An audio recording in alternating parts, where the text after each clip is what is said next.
সুলেখা কাঁদিতেছে। গভীর রাত্রি, বাহিরে জ্যোৎস্নায় ফিনিক ফুটিতেছে। এই স্বপ্নময় আবষ্টনের মধ্যে দুগ্ধ ফেন শয্যায় উপর হইয়া শোয়া ষোড়শী তন্বী সুলেখা অঝরে কাঁদিতেছে। একা, ঘরে আর কেহ নাই। চুরি করিয়া এক ফালি জ্যোৎস্না জানলা দিয়া ঘরে প্রবেশ করিয়াছে। প্রবেশ করিয়া এই ব্যথাধরা অশ্রুমুখী রূপসীকে দেখিয়া সে যেন থমকিয়া দাঁড়াইয়া আছে। কেন এই ক্রন্দন? প্রেম হইতে পারে বই কি।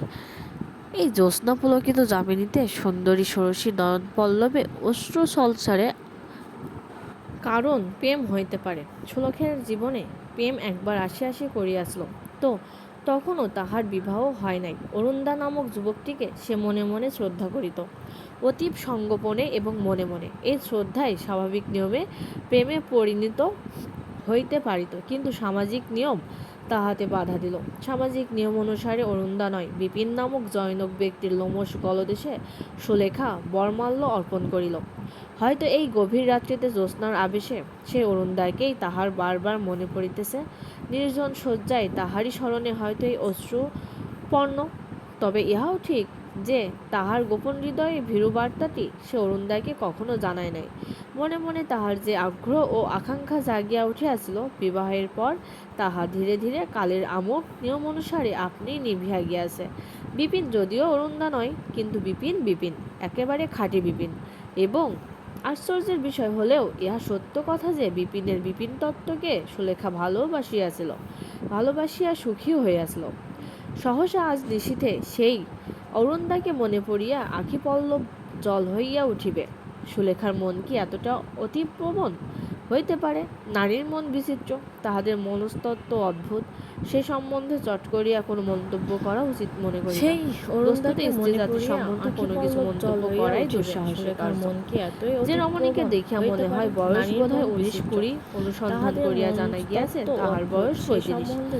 এতদ অনুসারে সাবধানতা অবলম্বন করিয়া পুনরায় কাহারও বয়স যখন অনুমান করিলাম 25, প্রমাণিত হইয়া গেল তাহার বয়স দেখিয়া মনে হয় 15 বৎসরের 1 মিনিটও অধিক নয়। অনুসন্ধান করিয়া জানা গেছে সুতরাং নারী সংক্রান্ত কোনো ব্যাপারে বেকুবের মতো ফস করিয়া কিছু একটা বলিয়া বসা ঠিক নয়।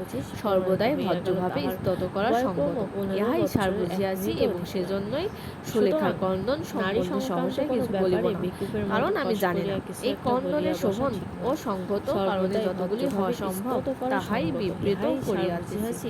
গভীর রাত্রে একা ঘরে একটি যুবতী শয্যায় শুইয়া ক্রমাগত কাঁদিয়া চলিয়াছে। ইহা একটি ডিটেকটিভ উপন্যাসের প্রথম পরিচ্ছেদের বিষয় হতে পারে, কিন্তু আমার বিশ্বস্ত সূত্রে অবগত আছি তাহা নয়। পাঠক পাঠিকাগণ এ বিষয়ে অত্যন্ত নিশ্চিন্ত হন।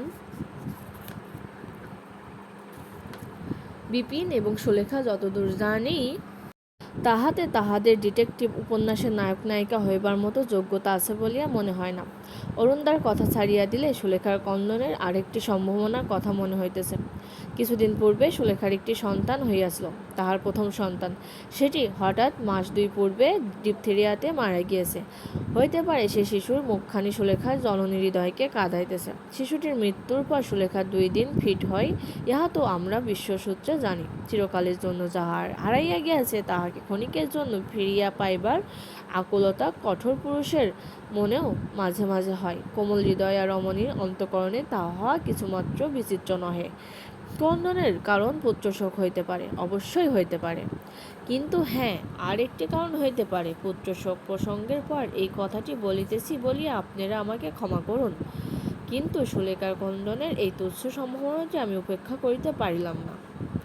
বিগত কয়েক দিবস হইতে একটি নামজাদা ছবি স্থানীয় সিনেমা হাউসে দেখানো হইতেছে। পাড়ার যাবতীয় নরনারী